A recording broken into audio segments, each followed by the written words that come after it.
Halo adik-adik, ketemu lagi di channel Bi Eduka. Kita akan membahas bocoran soal UTBK SNBT gelombang yang kedua. Sebelum kita lanjutkan membahas soalnya, jangan lupa untuk subscribe, like, and share video ini sebanyak-banyaknya ya. Kita langsung ke soal yang pertama. Seorang pengrajin merencanakan untuk membuat beberapa tas dan keranjang. Jumlah kedua macam kerajinan tersebut adalah 48. Jumlah keranjang direncanakan 3 kali lipat jumlah tasnya. Persentase jumlah tas dan keranjang terhadap total produksi berturut-turut adalah berapa? Oke, nah berarti supaya kita bisa menentukan berapa persentasenya, berarti kita harus mencari dulu berapa jumlah tasnya dan berapa jumlah keranjangnya. Oke, yang tas ini kita misalkan A, kemudian yang keranjang kita misalkan dengan B. Berarti tas ditambah keranjang tadi totalnya adalah 48. Nah, B tadi kan sama dengan 3 kali A, atau banyaknya keranjang itu sama dengan 3 kali jumlah tasnya. Berarti B sama dengan 3 kali A. Nah, kalau sudah, kita masukkan saja nilai B sama dengan 3A ini ke dalam persamaan A plus B sama dengan 48. Berarti A ditambah B-nya tadi adalah 3A sama dengan 48, maka 4A sama dengan 48. Maka A adalah 48 dibagi sama 4, yaitu 12. Maka banyak tasnya adalah 12. Nah, kalau total kerajinannya tadi adalah 48, di mana banyaknya keranjang itu adalah 3 kali lipat tasnya, berarti banyaknya keranjang adalah 3 dikali 12, yaitu 36. Nah, kalau sudah ketemu jumlah masing-masing tas sama keranjangnya, kita bisa langsung mencari persentasenya. Gimana cara mencari persentasenya? Yaitu dengan cara membagi jumlah item dibagi total itemnya dikali sama 100%. Misalkan kita nyari dulu nih yang tas. Yang tas tadi jumlahnya adalah 12. Berarti 12 dibagi sama total kerajinannya adalah 48 dikali sama 100%. 12 per 48 itu kan bisa kita sederhanakan menjadi 1/4. Nah, 1/4 dikalikan sama 100% adalah 25%. Maka banyak tasnya itu adalah 25%. Sedangkan banyak keranjangnya berapa? Nah, kalau kita nggak mau susah-susah menghitung menggunakan cara ini, maka kita bisa langsung saja mengurangi 100% dikurangi sama persentase tasnya, yaitu 25%. Hasilnya sama dengan 75%. Maka persentase jumlah tas dan keranjang secara berturut-turut adalah 25% dan 75%. Maka jawabannya adalah yang C. Oke, gampang ya. Kita lanjut ke soal nomor 2. Nah, ini soalnya sebenarnya masih sama. Rani membeli semua kerajinan. Kita langsung mulai dari sini ya, karena tadi soal yang sebelumnya sama dengan soal nomor 1. Rani membeli semua kerajinan yang dihasilkan oleh pengrajin tersebut dengan total 1 juta. Bantu Rani untuk menganalisis bagaimana agar dia untung. Berapa harga jual untuk masing-masing produk? Nah, kalau Rani itu ingin untung, maka keseluruhan produk yang dia beli tadi, yaitu tas sama keranjangnya itu, total harganya harus lebih dari 1 juta. Kalau ternyata total harganya itu di bawah 1 juta, maka Rani tidak mengalami keuntungan atau tidak mendapatkan keuntungan, melainkan hanya mendapatkan Oke, nah sekarang gimana cara menghitungnya untuk agar Rani ini bisa mendapatkan keuntungan? Nah, tadi kan kita sudah dapatkan hasilnya ya, kita sudah dapatkan jumlah tasnya sama keranjangnya di soal nomor 1. Banyak keranjangnya tadi adalah 36, sedangkan banyak tasnya adalah 12. Maka kalau satu keranjangnya 15.000, berarti harga total tasnya adalah 15 kali 36 ditambahkan sama 30 dikali 12. 15.000 dikali dengan 36 sama dengan 540.000 ditambah 360.000, yaitu totalnya 900.000. Padahal modalnya Rani adalah 100.000. Nah, berarti Rani belum mendapatkan keuntungan, maka yang A ini salah. Lalu untuk yang B, satu keranjang harganya 20.000 dan satu tasnya adalah 22.000. Maka total harga yang didapatkan baru 984.000. Ini juga masih kurang dari 1 juta.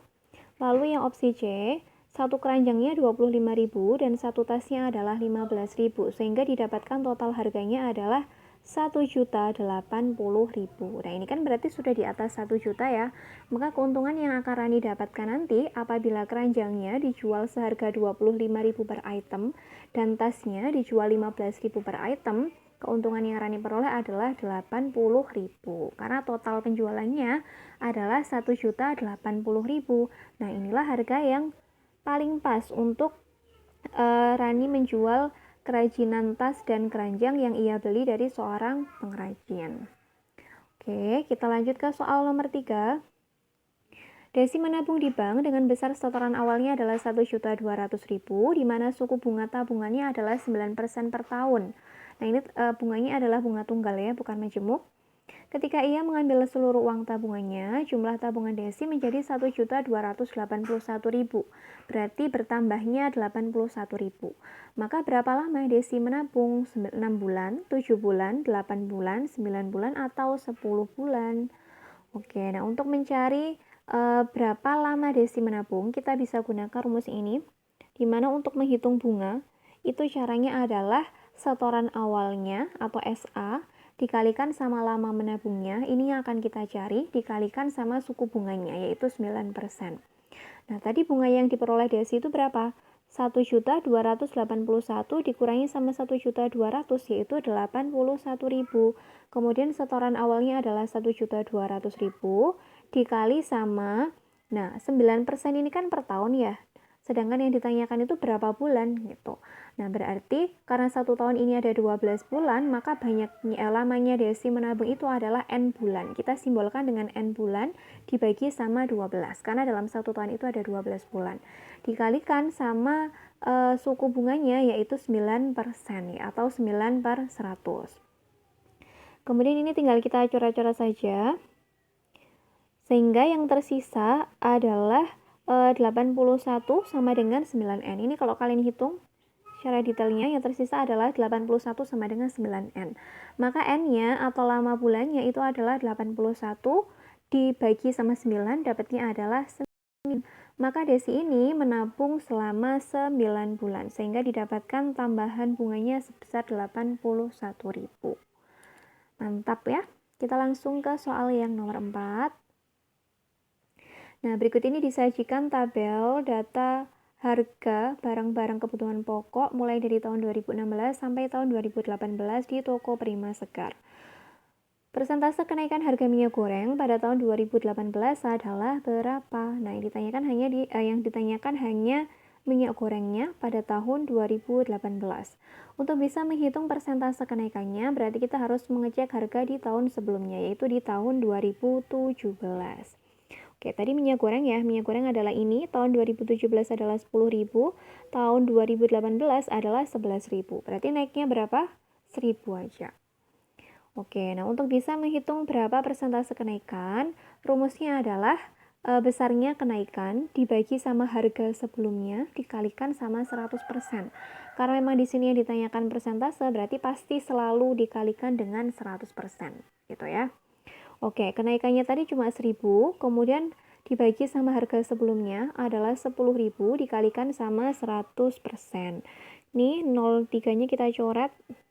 Kemudian di sini juga kita coret, sehingga yang tersisa itu adalah 10%.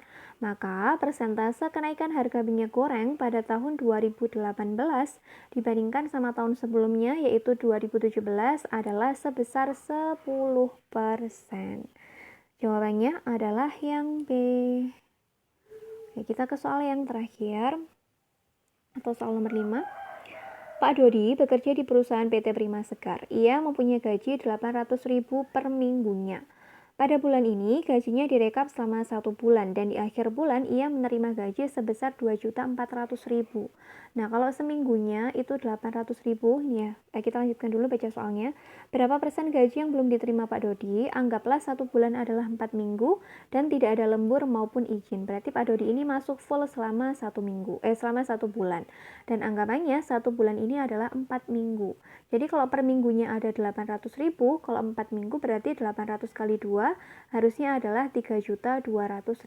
Tapi ternyata gaji yang diterima Pak Dodi ini baru 2.400.000. Sehingga kita disuruh menghitung berapa persen kekurangan gaji yang belum dibayarkan perusahaan terhadap Pak Dodi. Oke, gaji yang seharusnya tadi adalah 3.200.000 dikurangi sama yang sudah dibayarkan adalah 2.400.000. Maka yang belum dibayarkan ke Pak Dodi itu adalah 800.000.